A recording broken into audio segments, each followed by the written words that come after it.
set the scene for this particular battle, the Philistines have been trying to gain control of this whole valley because it's very important to the trade. The spice trade comes through here, and so whoever controls this really controls a lot of the taxing and controls a lot of the wealth that flows north to south along Israel's border from the Mediterranean.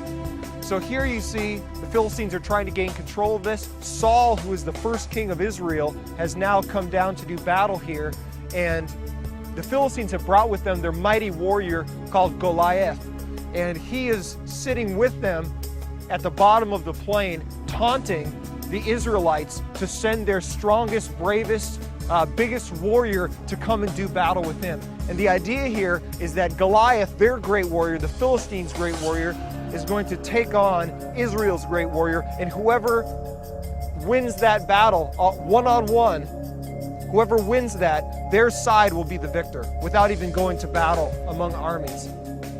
So what we see here is that Israel is scared to death.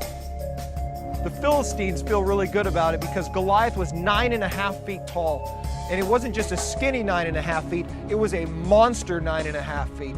And he was an actual warrior, not like a basketball player. He actually could go to war. He was a man of war. He was a man of bloodshed. And so Israel has no one that's even close to the qualifications of Goliath as far as his size and ability. David from Bethlehem, which is in the hill country just up the valley in the fog from me right here, has come down from Bethlehem to see how his brothers who are in the army are doing. And now David, so angry that the Philistine is taunting the God of Israel, decides to take Goliath on himself.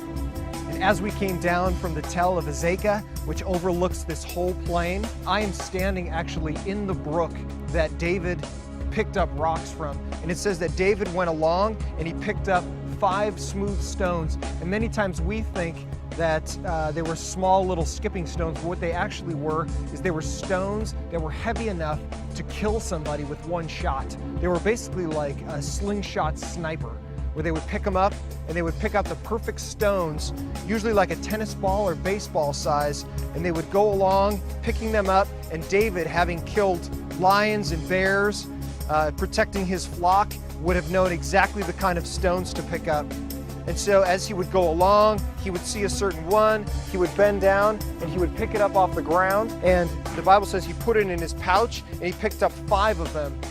And as he saw Goliath out in the plain, he knew that if God wasn't with him, he would at least die in honor, as a good king should, as a man that has the integrity of searching after the righteousness of God. And so as he picked it up, he had him in his pouch. He picked one up, seeing Goliath in the distance, he put one in his sling and he started to whip it, and he ran at Goliath at full speed. And it says that David let it fly. Goliath, for whatever reason, by the sovereignty of God, didn't see it coming.